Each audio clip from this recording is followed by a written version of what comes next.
नमस्कार। तनु की जुबानी चैनल में आपका स्वागत है। हमारी आज की कहानी है पति का स्वभाव। मैं रानी हूँ। अभी अभी मेरी शादी हुई है। अच्छा घर और अच्छा पति मिला है। राजीव नाम है उनका। उनके पिता के ये 2 भाई हैं। छोटे भाई की अभी पढ़ाई चल रही है।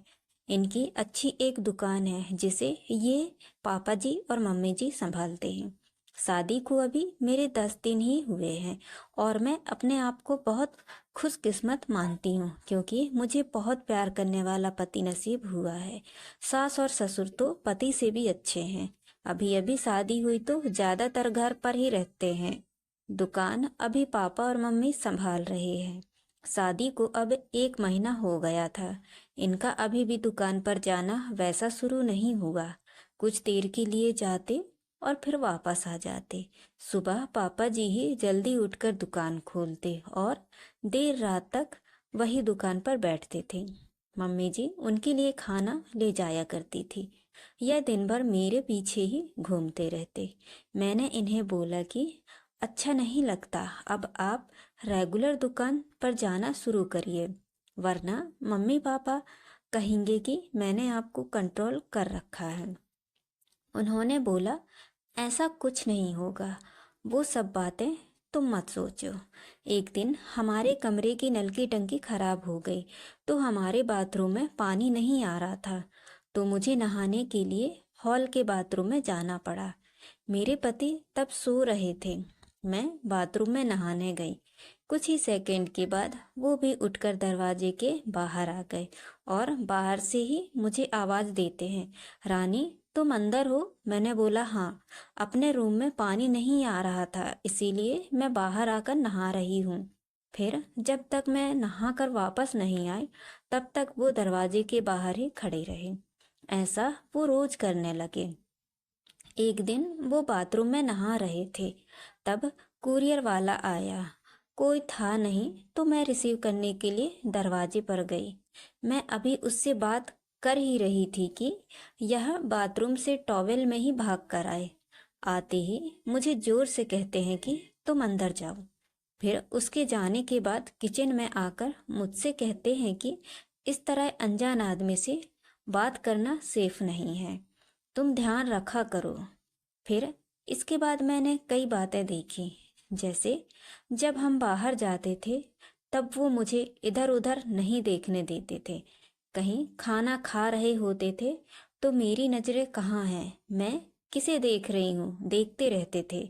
बार बार अपनी जगह बदलते रहते थे। मेरे पति का यह स्वभाव मेरे सास ससुर भी देख रहे थे। एक दिन पापा ने उन्हें दुकान के काम से बाहर जाने को कहा तो उन्होंने मना कर दिया। फिर पापा को ही जाना पड़ा। वो बस मेरे पीछे ही रहते। फोन पर मैं किससे बात कर रही हूँ और मेरे फोन में नंबर और मैसेज भी चेक किया करते। यह सब देखने के बाद मैंने सोच लिया कि अब उनसे बात करनी होगी। इसीलिए फिर एक रात मैंने उनसे कहा कि आपको मैं कैसी लगती हूँ? वो बोले बहुत अच्छी। मैंने कहा आप मुझ पर विश्वास करते हैं? वो बोले क्यों, क्या हुआ? मैंने कहा कि आप जो यह सब कर रहे हैं यह ठीक नहीं लग रहा है। मैं चाहती थी कि मुझे बहुत प्यार करने वाला पति मिले। आप बिल्कुल वैसे ही हो जैसा मैंने सोचा था, लेकिन आप बहुत ज्यादा पजेसिव हो। क्या आप मुझ पर शक करते हैं? क्या आपको लगता है मैं आपका भरोसा तोड़ूंगी? वो बोले नहीं, ऐसा नहीं है। फिर मैंने कहा कि आपसे अच्छा पति मुझे नहीं मिल सकता, लेकिन आपको अपने पर थोड़ा नियंत्रण और मुझ पर विश्वास रखना होगा, वरना यह आगे चलकर हमारे लिए ही झगड़े और लड़ाई का कारण बनेगा। मुझे पता है शायद आपको मुश्किल लगेगा, लेकिन आप थोड़ा थोड़ा बदलिए, मैं आपके साथ हूँ। वो बोले हाँ, मैं कोशिश करूँगा।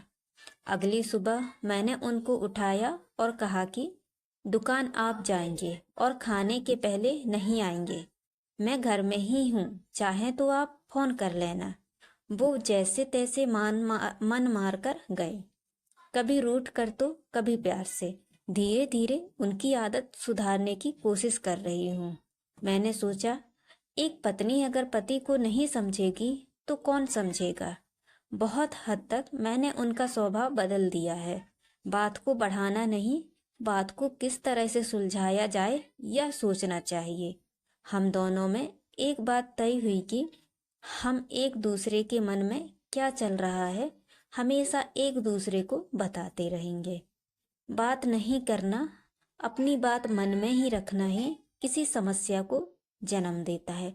तो दोस्तों, ये कहानी आपको कैसी लगी, लाइक और कमेंट करके ज़रूर बताएं और चैनल को सब्सक्राइब करना ना भूलें। तो मिलते हैं अगली कहानी में। धन्यवाद।